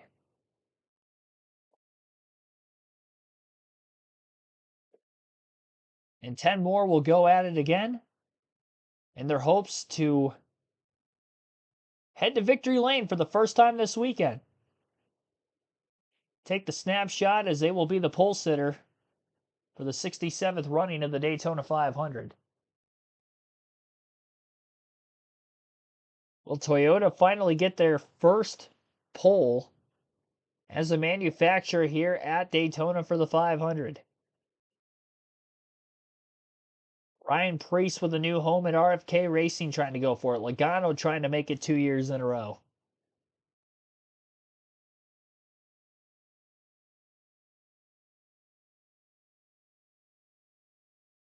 There are only excuse me. There are only 3 drivers in the top 10 who have qualified on the pole in their careers at Daytona. And those 3 drivers would be Kyle Larson, Austin Dillon, and Joey Logano. So we got a 70% chance we're going to see a first-time pole win.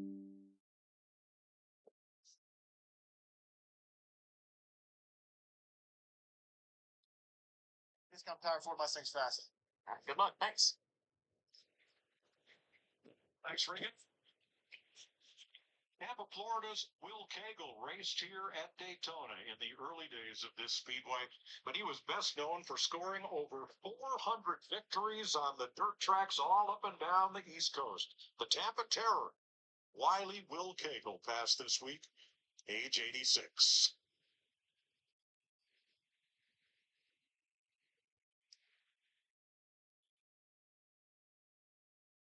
Giving those teams a chance to cool their engines down, especially those that were at the tail end of the round 1 qualifying order. Usually see a slight 10 to 15 minute pause between rounds, and that's what we are currently waiting on at the moment. So they'll go in descending order based on where they finished in round 1. So Kyle Larson is actually going to be the first driver off to begin round 2 of qualifying. After Larson will be Hamlin, then Christopher Bell, Austin Dillon, Josh Berry, and then the final 5 will round out Ty Dillon, Joey Logano, Austin Cindric, Ryan Preece, and then Chase Briscoe, who was fastest in round 1, will be the driver trying to back up his round 1 time and go for the pole in round 2 as the 10th and final driver to hit the track in this round.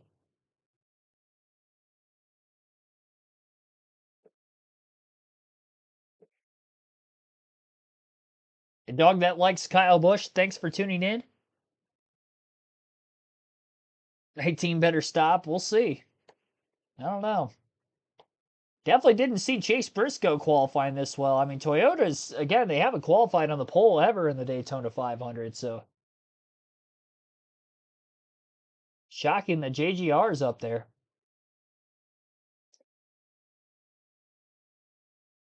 It's so many drivers up there that are in a new ride, too. Just looking at the top 6 positions, 4 drivers are with a new team full-time this year in 2025 that are in those top 6 positions. You got Barry at Wood Brothers, Ty Dillon at Colleague, Ryan Preece at RFK, and Chase Briscoe at Joe Gibbs Racing. All in the top 6 in qualifying.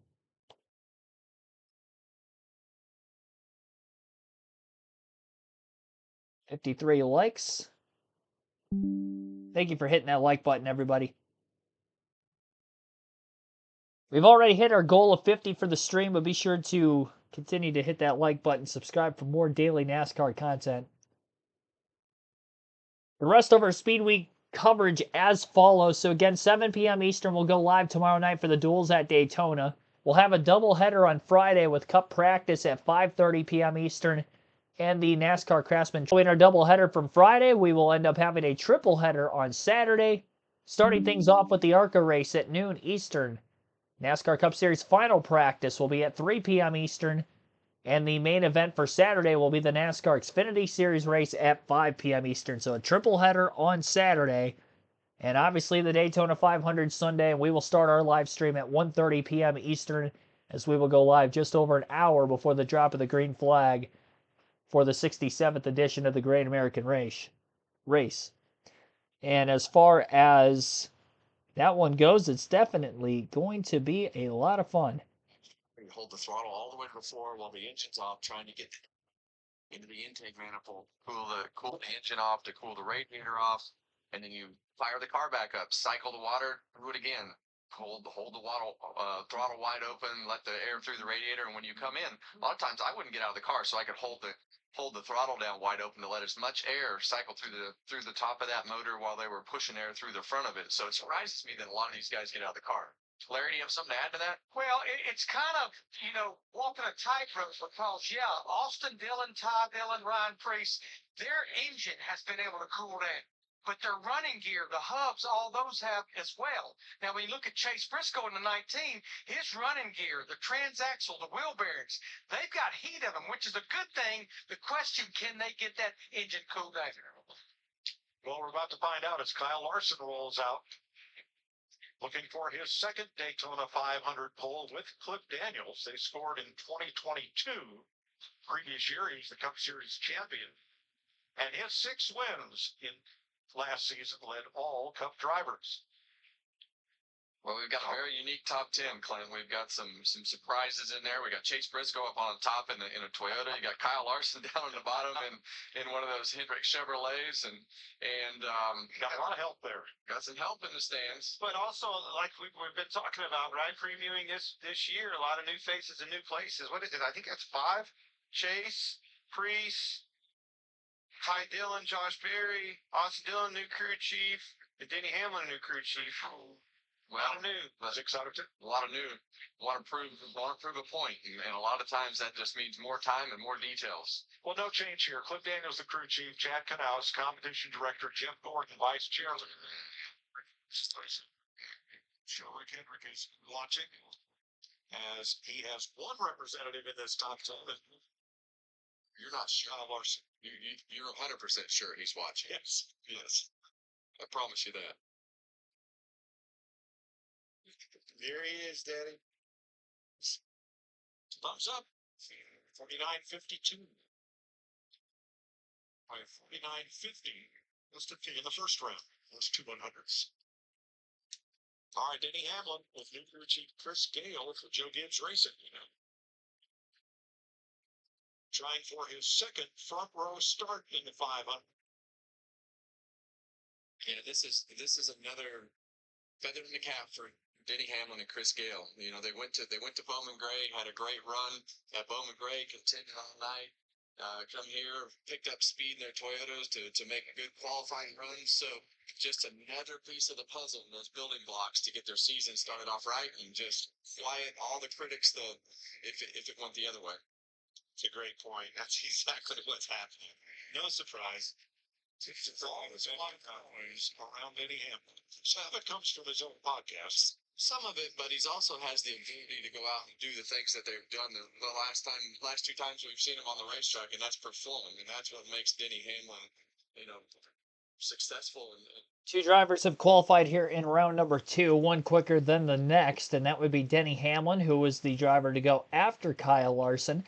And Hamlin is the top of the 2. 49.413 lap time for Hamlin, and Larson's lap timed in at a 49.522. So again, they were 10th and 9th respectively in round 1. Just good enough to get into round number 2. Christopher Bell will be the second Toyota on the track for Joe Gibbs Racing here in round 2. After being 8th in round 1,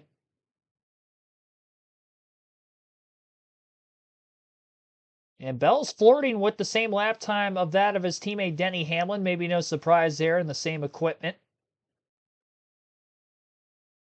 He's definitely running within thousandths of a second of his teammate. But he really started to fall off as he got into turns 3 and 4, and it was tracking more and more in the red. Faster than Larson for Bell, but it'll be second quickest of these three to begin round 2. 49.465 for Christopher Bell, a 181.947 mile per hour average. Now, Hamlin did pick up quite a bit from round 1 to round 2. Only the top 5 had an average in round 1. So Hamlin, who was 9th and jumped up to 182 mile per hour average, had quite a big increase in lap time. Picked up a couple tenths. Austin Dillon, the 2018 Daytona 500 winner and the 2014 pole sitter for the 500, is now on track. And he will be the second Chevy to qualify here in round 2. Again, a pretty even mix on the manufacturer side of things. 3 Chevys, 3 Toyotas, 4 Fords. And we have yet to see our first Ford in round 2 go out there on the track yet. Austin Dillon, pretty good so far on his qualifying lap. Was tracking in the green until he got into turn 3.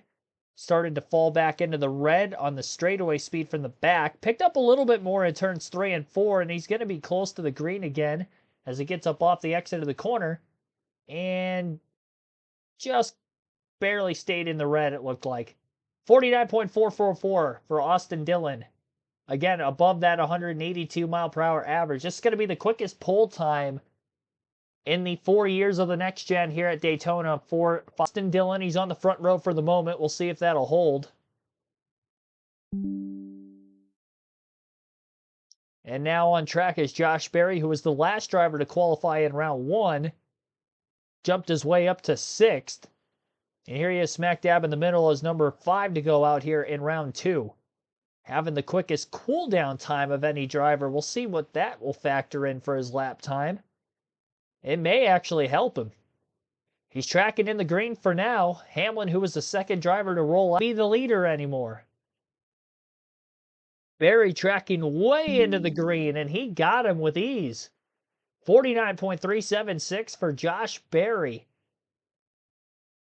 To the top by a few hundredths of a second over Denny Hamlin. And that average lap has jumped up to a 182.275 now. Last year, Logano had a 181.9 on his average lap, and that was the quickest of the next-gen era.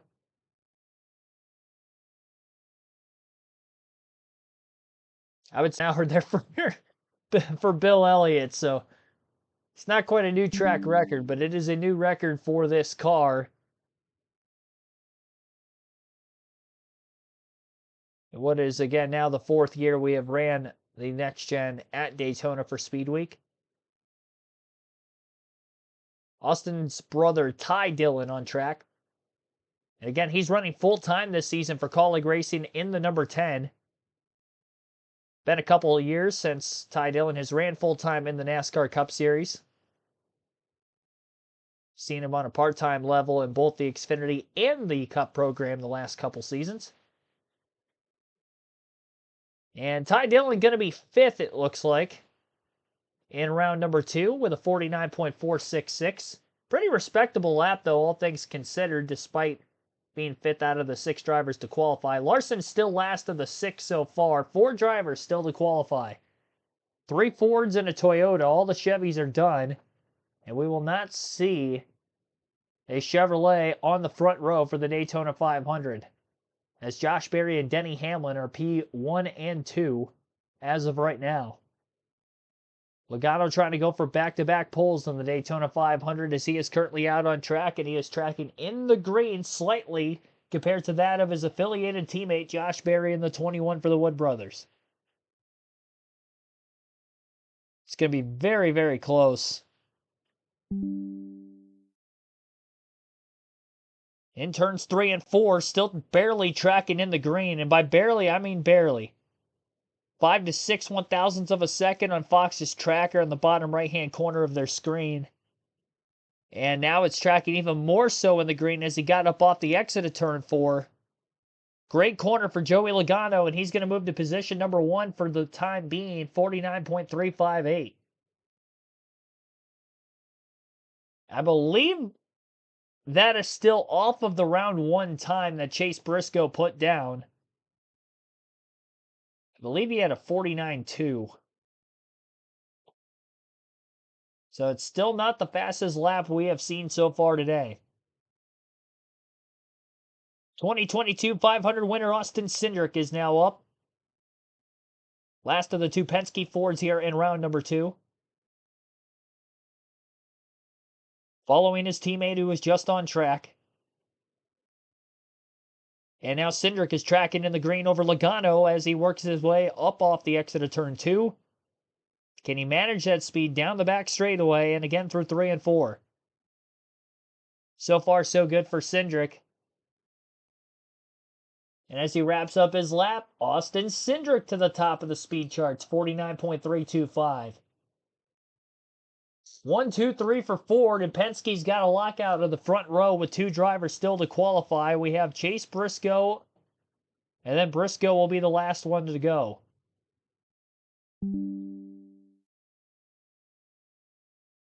Trying to knock Cindric and Logano off the front row.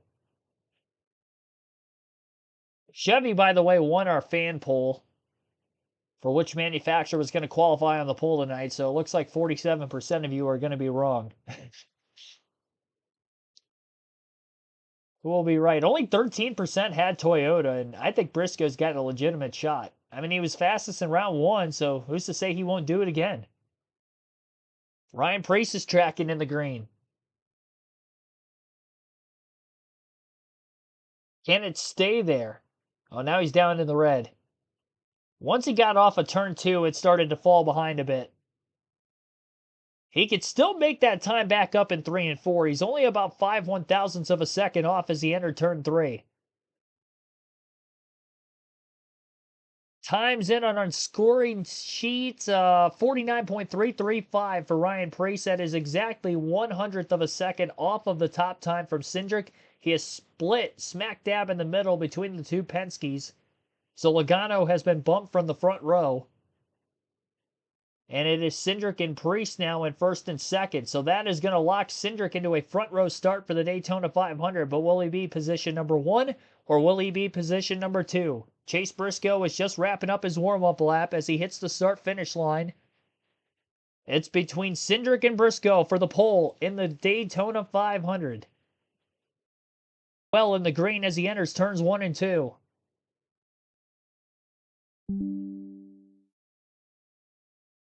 And he might be able to get away with the lap that he ran last round. If he can do something like that again, he doesn't even need to pick up here. But it looks like he is tracking very well. Off of turn 4 and back to the line, Chase Briscoe is on the pole for the Daytona 500. He put up in round 1.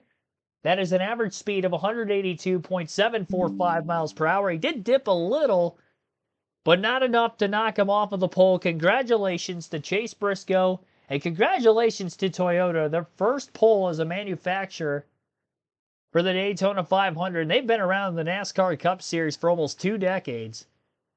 And they finally get their first pole in the Daytona 500. How about that? The only Gibbs car in the top 5 as well. Austin Cindric will bring it home second, which means he will be starting up in the first place position for dual race number 2 tomorrow. And as well will be on the front row on Sunday for the 67th running of the Daytona 500. First career pole in the 500 for Briscoe, and the first career front row start for Austin Cindric. How about that? A couple of young guns for bigger motorsport teams in the NASCAR Cup Series. That will be at the front of the field. We'll have the starting lineup for the rest of the leaderboard for both of tomorrow's dual races as soon as they come back from commercial break. And we'll also get to listen to an interview from Chase Briscoe when he hops out of the car on the front stretch next time around. So we'll take a quick break and we'll stay right here for about another 5 to 10 minutes.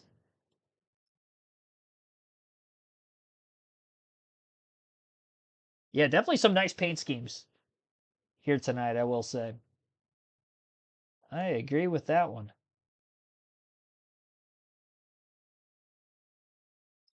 I don't know if I'm going to be able to get the full lineup on the leaderboard.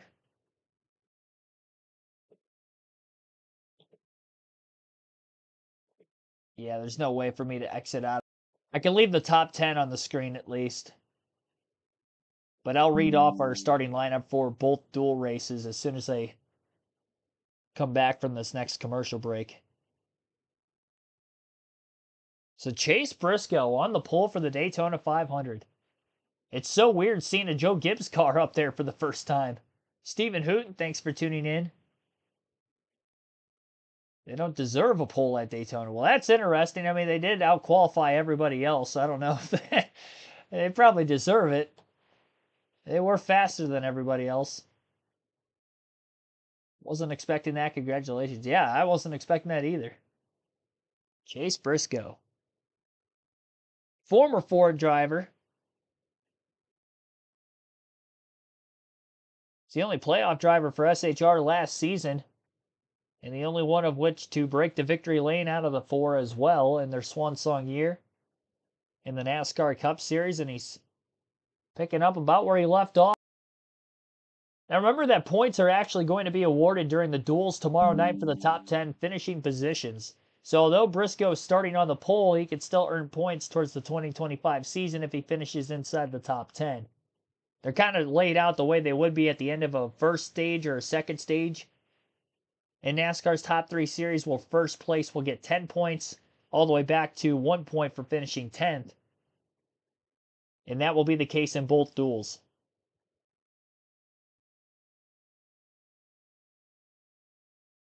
So Chase Briscoe and Austin Cindric on the front row for the Daytona 500 and our two open entries to qualify on time for the Daytona 500 tomorrow. Martin Truex Jr. in the 56 for Tricon Garage and the number 84 of Legacy Motor Club's Jimmy Johnson. And here is Chase Briscoe, our 2025 Daytona 500 pole sitter.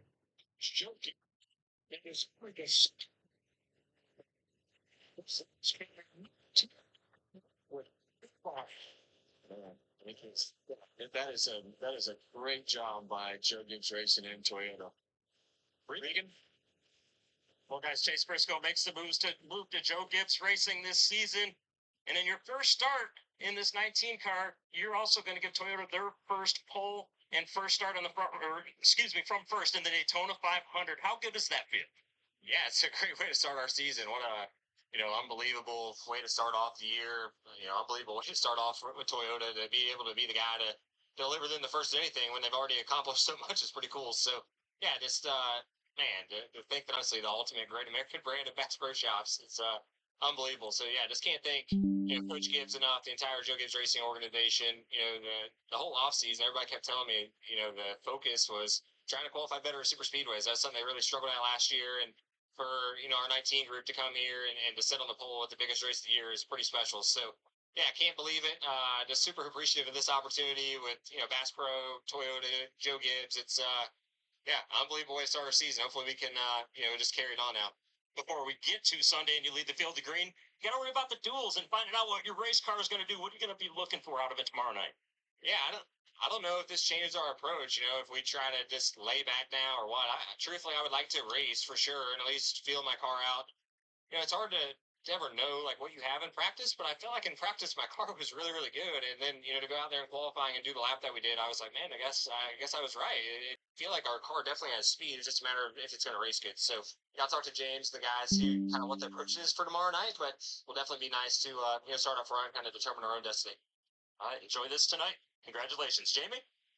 Yeah, big moment for Chase Briscoe there. How about Austin Cindric? Big lap for you, the fastest Ford. You're starting on the front row in the Great American Race. I know you've won it before, but how special is it to start on the front row? No, it's obviously a huge credit to the guys on the two car, building a really fast race car and obviously a lot of fast Fords in the field. So really cool. I think starting pole would be better. Chase and I haven't ever compared race results with one another entire careers. We just take jabs at each other for qualifying results, and this one's gonna stink for a while. So, but congrats to him and coach and those guys. It's pretty cool to start front row with one of my good friends. But all in all, it's great box checked for the start of this week. I think every single part of this weekend is important to setting up with an opportunity to win this race on Sunday. So that's another one. I mean, that's pit selection. That's obviously controlling your destiny at the start of the race. So we'll try and do the best we can to learn about our car tomorrow night. And yeah, good start.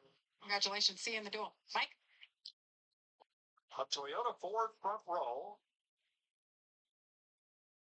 All right, so I'd assume that they're going to pull up the starting lineup for our duels tomorrow. Again, our coverage is going to begin at 7 p.m. Eastern for that.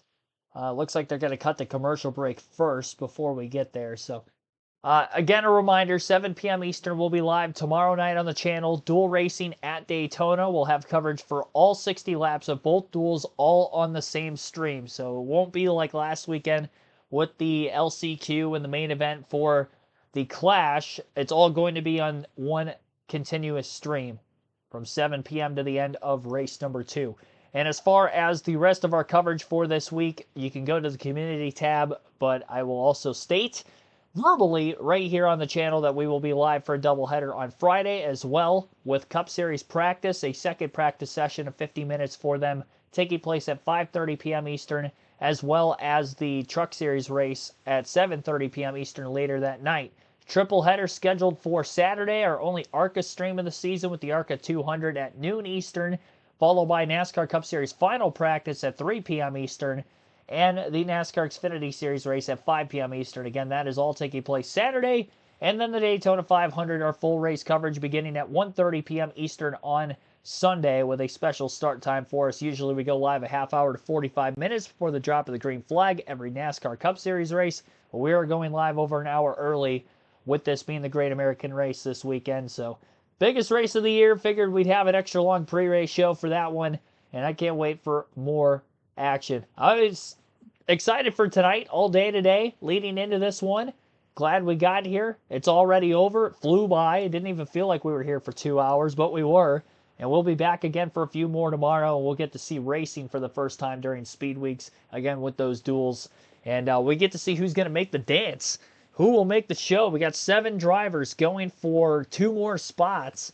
It's going to be tight. And there's going to be a lot of drama on the line. The Chase Briscoe 19 machine and the 2 team of Austin Cindric, who are locked into the front row starts, assuming they don't get involved in any sort of an incident tomorrow.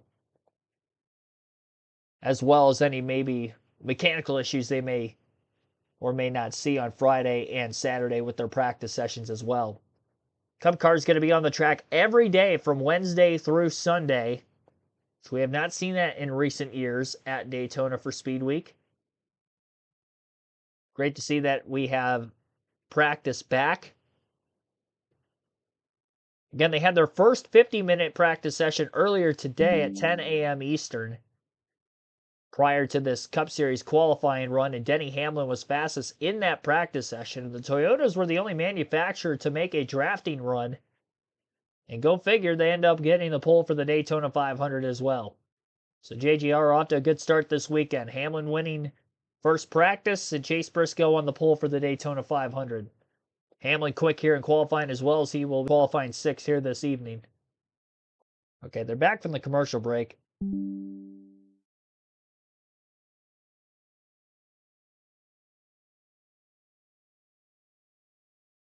Okay, so we're going to have our dual race number 1 starting lineup for tomorrow night. Again, our coverage begins at 7 p.m. Eastern for that. On the front row for dual race number 1 will be Chase Briscoe and Ryan Preece.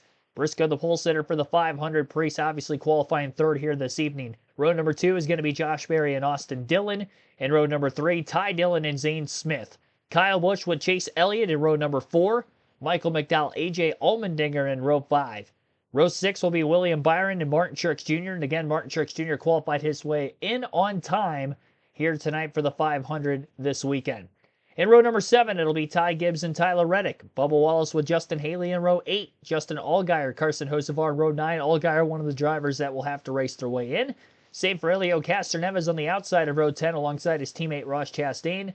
In row 11, Ricky Stenhouse Jr. and Chandler Smith. Chandler Smith, another one of the open entries, along with J.J. Yaley bringing up the rear of the field in row 12 for tomorrow night's dual race number 1. And our dual race number 2 starting lineup is going to look like this. Austin Cindric, who qualified 2nd tonight, will be on the pole for duel 2, alongside his teammate Joey Logano on the front row as well. In row 2 will be the JGR Toyotas of Denny Hamlin and Christopher Bell. In row 3, the Hendrick Motorsports Chevys of Kyle Larson and Alex Bowman. 2 Fords in row 4 will be Todd Gillen and Brad Keselowski. as well in row 5 with Chris Buescher and Ryan Blaney. In row number 6, Noah Gragson and Daniel Suarez.